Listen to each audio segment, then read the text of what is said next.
একটি অরাজনৈতিক প্ল্যাটফর্ম। এই নাম ব্যবহার করে কিছু মানুষ দেশে এবং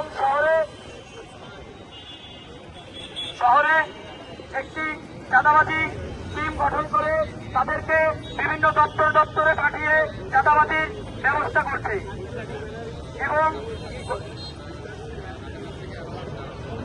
এর জন্য আমরা একটি আলটিমেটাম দিতে চাই, যেটা হলো যদি কোনো বৈষম্য বিরোধী ছাত্র আন্দোলনের কোনো লোক কোনো আসামি ধরিয়ে দিতে পারে, সেই ক্ষেত্রে সেই আসামি ছাড়ানোর জন্য থানায় যাওয়া যাবে না।